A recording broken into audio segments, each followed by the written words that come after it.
Kovai Bharathiyar university Gudalur arts college அதிகாரிகளுக்கு பணிவான வணக்கங்கள். சூரல்மலை முண்டக்கை கேரளா மாநிலம் வயநாடு டிஸ்ட்ரிக்டில் அந்த டிசாஸ்டர் ஏற்பட்ட இடத்துல நம்ம தமிழ்நாட்டில் நம்ம காலேஜில் படித்த ஸ்டூடெண்ட்ஸுங்களோட சர்டிஃபிகேட்டு மிஸ் ஆகிடுச்சு. கடந்த செப்டம்பர் மாதம் டிஸ்ட்ரிக்ட் கலெக்டர் வயநாடு பாரதியார் யூனிவர்சிட்டிக்கு லெட்டர் கொடுத்துருக்குறாங்க. கிட்டத்தட்ட 4-5 மாதமாக அவங்களுக்கு கிடைக்கலன்னு சொல்லிவிட்டு அந்த குழந்தைங்க வந்து நம்மக்கிட்ட உதவி தேடி வந்திருக்கிறாங்க. பட் அந்த சர்டிஃபிகேட்ஸ் டூப்ளிகேட் சர்டிஃபிகேட்ஸு ரெடியாக வச்சுருக்காங்கன்னு சொல்லிட்டு இன்டிமேஷன் வந்தது.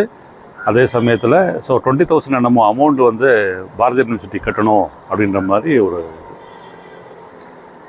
இது வந்து டிசாஸ்டருக்கு வந்து நம்ம தமிழ்நாடு கவர்மெண்ட் எவ்வளவோ ஹெல்ப் பண்ணியிருக்கு. பப்ளிக்ஸ் நிறைய பண்ணிக்கிறாங்க. ஆல் ஓவர் இந்தியாவிலேருந்து ஹெல்ப் வந்திருக்கு. ஓகேங்களா?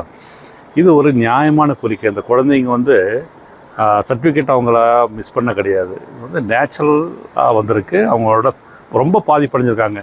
குடும்பத்தையும் இழந்து சர்டிஃபிகேட்டையும் இழந்து தயவு செய்து அதிகாரிகளே நீங்கள் கணக்கில் கொண்டு அந்த ஸ்டூடெண்ட்ஸுக்கு உள்ளதை நான் அவங்கள்ட்ட இன்டர்வியூ பண்ணியிருக்கிறேன், கொஞ்சம் കേളുங்க പ്ലീസ്. മോനെ നമസ്കാരം. എന്താണ് നിൻ്റെ പേര്? എൻ്റെ പേര് അനീഷ്. എന്താണ് നിനക്ക് പ്രശ്നം? എന്താണ് എൻ്റെ പ്രശ്നം? ചൂരൽമല ഉരുൾപൊട്ടലിൽ തുറന്നിട്ട് എൻ്റെ വീടും ശരി, അതിൽ എൻ്റെ കുറച്ച് സർട്ടിഫിക്കറ്റ് ഉണ്ടായിരുന്നു. ഓക്കെ. ആ സർട്ടിഫിക്കറ്റ് നഷ്ടപ്പെട്ടു. അപ്പോൾ അത് എനിക്ക് തിരിച്ചു കിട്ടാൻ വേണ്ടിയിട്ട് ഞാൻ യൂണിവേഴ്സിറ്റിയായി ബന്ധപ്പെട്ടു. ശരി. അപ്പോൾ ഒരു കളക്ടറിൻ്റെ ലെറ്റർ ഉണ്ടെങ്കിൽ കിട്ടുമെന്ന് പറഞ്ഞിട്ട് ഞാൻ കളക്ടറിനെ പോയി കണ്ടിട്ട് കളക്ടർ എനിക്ക് ലെറ്റർ ഇഷ്യൂ ചെയ്തു. എനിക്ക് കളക്ടർ, അതായത് വയനാട് കളക്ടർ ലെറ്റർ തന്നു. അതായത് ഈ ഉരുൾപൊട്ടലിന് കാരണം ഇതിൻ്റെ സർട്ടിഫിക്കറ്റ്സ് ഒക്കെ മിസ്സായതും അതുകൊണ്ട് ഇത് വന്ന് registrar Bharathiar university Marudhamalai road കോയമ്പത്തൂരിലേക്ക് ലെറ്റർ കൊടുത്തിട്ടുണ്ട്. അതായത് ഇവർ സർട്ടിഫിക്കറ്റ്സ് കൊടുക്കാൻ വേണ്ടിയിട്ട്. ഇപ്പോൾ എന്താണ്, എത്ര നാളാണ് ഇത് കൊടുത്തിട്ട്?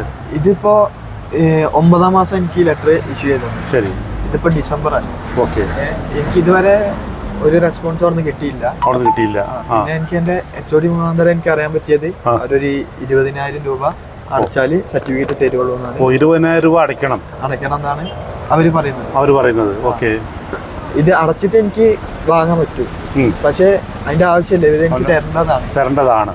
അതായത് ഓക്കെ, തമിഴ്നാട് ഗവൺമെന്റും ഇതിന് ഫുൾ സപ്പോർട്ടീവ് ആണ്. സപ്പോർട്ട് ചെയ്യാന്ന് എനിക്ക് പറഞ്ഞിട്ടുണ്ട്. യെസ്, തമിഴ്നാട് ഗവൺമെന്റ് പറഞ്ഞിട്ടുണ്ട്. ഇനിയിപ്പോ എനിക്ക് തോന്നുന്നു ഇത് അവരിനി ശരിക്കും നോക്കാത്തത് കൊണ്ടാണോ എന്താന്ന് കറക്റ്റ് അവരെ നോളജിലേക്ക് കൊണ്ടുപോകാം. നമുക്ക് വന്നിട്ട് അതിനുള്ള യൂണിവേഴ്സിറ്റി അതോറിറ്റീസിനോട് സംസാരിച്ചിട്ട് മോൻ്റെ സർട്ടിഫിക്കറ്റ്, അതായത് പോലെ പ്രിൻസിപ്പൽ അവരോടൊക്കെ സംസാരിച്ചിട്ട് മോൻ്റെ സർട്ടിഫിക്കറ്റ് എത്രയും പെട്ടെന്ന് കിട്ടാനുള്ള ഏർപ്പാട് சம்பந்தப்பட்ட அதிகாரிகளுக்கு என்னுடைய ஒரு பணிவான வேண்டுகோள்.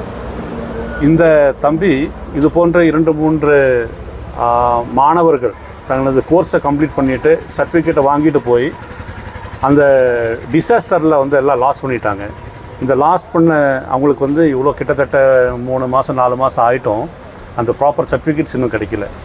ஸோ சம்மந்தப்பட்ட யூனிவர்சிட்டி அண்டு காலேஜ் பிரின்சிபல், அரசு இது தலையிட்டு அவங்களுக்குள்ள சர்டிஃபிகேட்ஸை வந்து என்ன கேட்டால் அது வந்து தனியாக ரெடி பண்ணி வச்சுருக்காங்கன்ற மாதிரியும் ஒரு 20,000 ருபீஸ் பே பண்ணுன்ற மாதிரி கேட்டிருக்கு. அவங்க கையில் இருந்து அது மிஸ் ஆகிருந்ததுன்னா தாராளமாக நம்ம அந்த அமௌண்ட்டு வாங்கலாம்.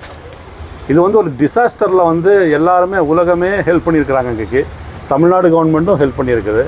அப்போது ஏன்னா மற்ற மாநிலத்திலேருந்து ஒரு உதவி நம்மளுக்கு வந்தான்னா நம்ம நாட்டில், நம்ம தமிழ்நாட்டை தேடி வந்து நம்மள்கிட்ட கல்வி கற்ற ஒரு மாணவனுக்கு அண்டை மாநிலத்திலேருந்து ஒரு ஹெல்ப் வருது, அது 20,000க்காகன்னா அது வந்து எனக்கே அது நல்லா இருக்கிற மாதிரி தெரியலை. தயவுசெய்து அந்த சர்டிஃபிகேட் கொடுக்கறதுக்கு ஏற்பாடு பண்ணுங்கள். நன்றி, வணக்கம்.